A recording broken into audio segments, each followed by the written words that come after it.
Welcome back to another episode of SNEED-CAST Industry Update. You know, our series that keeps you updated with our ever-changing industry.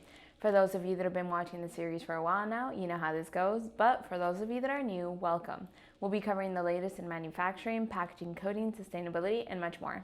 I'm your host, Alexa, and today we'll be discussing topics ranging from candy giant Mars' latest $70 million research and development innovation studio, to Sojo Industries unveiling a groundbreaking track and trace platform, to Chipotle announcing a historic 50-for-1 stock split, to U.S. farmers turning toward contract work, and finally, the effects of the Francis Scott Key Bridge collapse on the economy. So, starting off, Mars recently unveiled a groundbreaking initiative with a monumental investment surpassing $70 million in its Hackettstown, New Jersey facility. This strategic move is poised to redefine the company's innovation and manufacturing landscape, ushering in a wave of transformative developments. The cornerstone of this visionary investment centers around the establishment of a cutting-edge research and development innovation studio. This state-of-the-art facility will host a prototyping kitchen and a packaging lab, creating an environment ripe for creativity and advancement. Driven by the goal of accelerating product launches and enhancing beloved offerings such as M&M's, Snickers, and Twix, the Innovation Studio is primed to ignite a new era of innovation in the confectionery domain. Noteworthy within the new packaging lab is the dedicated pursuit of sustainable packaging solutions. Mars is at the forefront of championing a new circular economy, advocating for the recycling, reusing, and composting of packaging materials to reduce environmental impact. Anton Vincent, president of Mars, Wrigley North America, and Global Ice Cream, encapsulated Mars' ethos by stating, "At Mars, our enduring commitment to quality and innovation has been the bedrock of our operations for over a century." Vincent's words underscore the company's dedication to excellence and progress, epitomized by the transformative investment. Boasting a heritage of over 80 years in New Jersey, Mars' legacy in Hackettstown traces back to 1958, embodying a deep-rooted connection to the local community. The commencement of this extensive multi-year investment in 2023 not only signals Mars' dedication to innovation, but also underscores its unyielding focus on quality standards and food safety.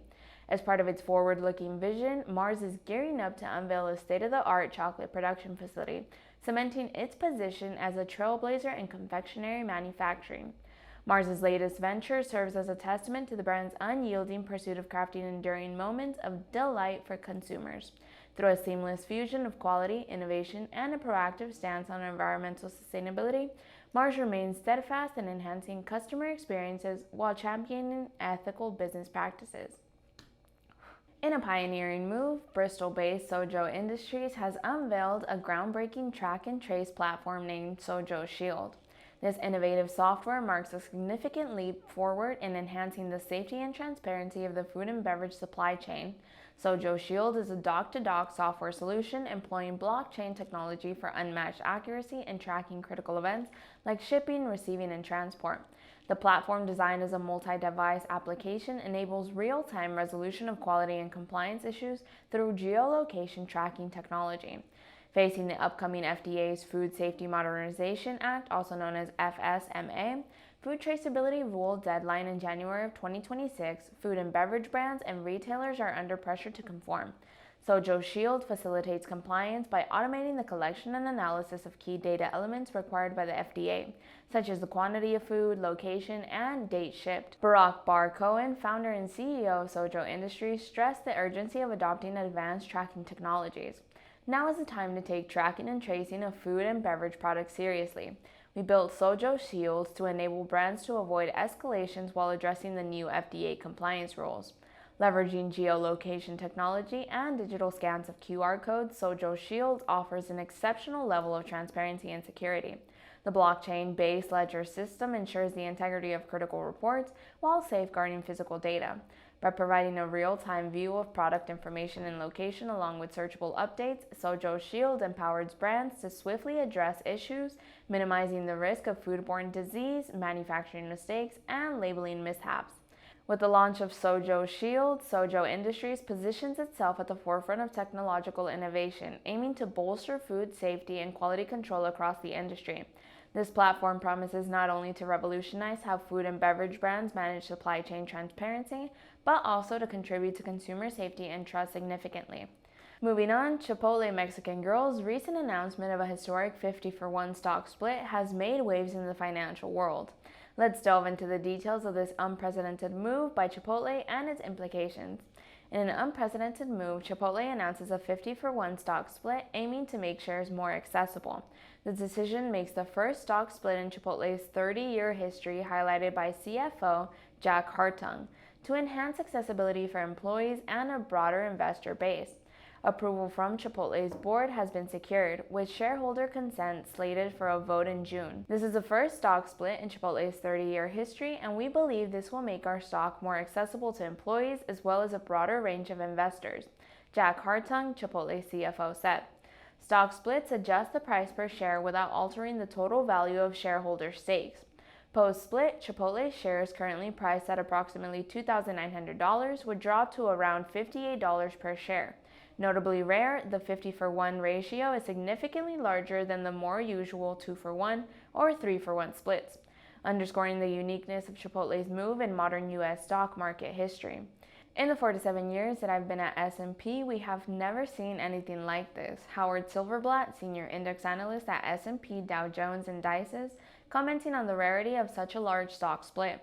Chipotle's initiative seeks to broaden its investor pool following an impressive 80% year-over-year stock increase, buoyed by record-setting revenues, profits, and growth. Chipotle reported $1.23 billion in net income for 2023, a significant rise from $899.1 million the previous year, with total revenue reaching $9.87 billion, up 14.5% from 2022. Shareholder approval is anticipated during the June 6 meeting, with the stock split scheduled for distribution after market close on June 25th, allowing new shares to commence trading on June 26th. The stock hit an all-time high of just over $3,023, with shares up 3.7% in midday trading following the announcement. Chipotle's strategic move with the 50-for-1 stock split reflects its commitment to accessibility and expansion in the market. Stay tuned for more updates on this significant development in the coming weeks. Moving on, in recent years, there's been a notable increase in U.S. farms turning to contract workers, a trend underscored by the latest U.S. agricultural census data. This marks a significant shift from traditional hiring practices, emphasizing the evolving landscape of agricultural labor in America. Contract labor in agriculture includes a broad range of arrangements, from hiring through agencies to employing teams led by crew leaders. These workers often come from diverse backgrounds, with a considerable number being skilled, often Latino workers who specialize in tasks like hand-weeding crops. Despite their crucial role, contract workers face numerous challenges, from the precarious nature of their employment to heightened vulnerabilities to climate change effects. Their transient work conditions complicate efforts to hold employers accountable for labor abuses. Advocates raise concerns over the specific challenges these workers face, including the risk of labor abuses and the difficulty of voicing grievances due to the fear of deportation or retaliation. I worry about some of our most vulnerable populations who have contract jobs that don't have very good protections in place being more exposed to worse conditions, expresses Jennifer Vanos, associate professor at Arizona State University. The situation is further complicated by the legal status of many contract workers, particularly those on H-2A visas. Their immigration status, tied to specific jobs, reduces their ability to speak out against workplace injustices. Ongoing efforts at the federal level seek to enhance protections for these workers, though they face significant opposition. The growing reliance on contract labor raises questions about the sustainability of current agricultural labor practices, especially in the context of climate change and labor rights. Advocates like Luis Jimenez of Alianza Agricola push for reforms that could empower workers, improve conditions, and ensure fair treatment across the agricultural sector. Capturing the current state and challenges of contract work in U.S. agriculture, it underscores the critical need for systemic reforms to address the vulnerability of this essential workforce. And we've made it to our final story. The recent collapse of Baltimore's Francis Scott Key Bridge on March 26, following a collision with cargo ship MV Dolly, has sent shockwaves through the local and national supply chains. The tragic incident not only resulted in 6 fatalities, but also inflicted significant injuries and raised immediate concerns over supply chain disruptions, particularly the indefinite closure of the Port of Baltimore. This incident serves as a stark reminder of the vulnerabilities our infrastructure faces and the cascading effects on the economy and businesses. In the immediate aftermath, the closure of the bridge has necessitated the rerouting of road traffic and raised concerns over potential increases in shipping costs. These developments are likely to tighten shipping availability and slow down deliveries, affecting businesses and consumers alike. The economic impact of this event, though most acutely felt by the Port of Baltimore, could indeed have far-reaching implications for national supply chains. Experts in the field like Spencer Chin, senior editor with Design News, have highlighted the structural vulnerabilities that bridges face against the formidable size of cargo ships. Meanwhile, reports from Reuters have shed light on the improved resilience of U.S. port infrastructure post-COVID-19 pandemic, suggesting an enhanced capacity to withstand such crises. For businesses navigating these turbulent times, the following advice is offered. Prepare for extended shipment times and anticipate higher costs. It's crucial to assess budget flexibility and customer tolerance in light of these challenges. Businesses should also consider the risk of relying heavily on a single shipping channel, especially transporting high-value products. Engaging with third-party logistic companies can offer access to broader networks and expertise, which might be pivotal in overcoming current obstacles. Moreover, businesses must strike a careful balance between maintaining larger inventories and adhering to just-in-time production principles to minimize sales losses.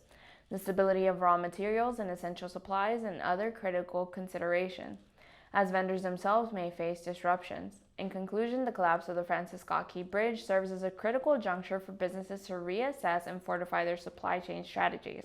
By understanding the immediate impacts and heeding expert advice, companies can navigate these challenges more effectively, ensuring resilience in the face of unexpected disruptions.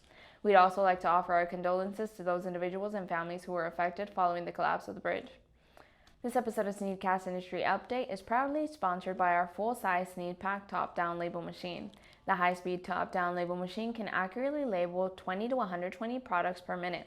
If your product falls within 10 to 500 millimeters long, 10 to 200 millimeters high, and you need a label between 10 to 400 millimeters long and 10 to 170 millimeters wide, the SNEED-Pack top-down labeler is the perfect solution. Furthermore, the label machine's conveyor can reach speeds of up to 30 meters per minute. Like all SNEED-Pack equipment, this high-speed top-down label applicator seamlessly integrates into your existing production line. Like always, make sure to stay tuned for our episode of SNEED-CAST Industry Update, and make sure to like, comment, subscribe, and hit that notification bell down below to stay up to date with all of our great content. We'd also like to know what topics you'd like to see us talk about here on the show, and we look forward to hearing from you all. Bye, everyone.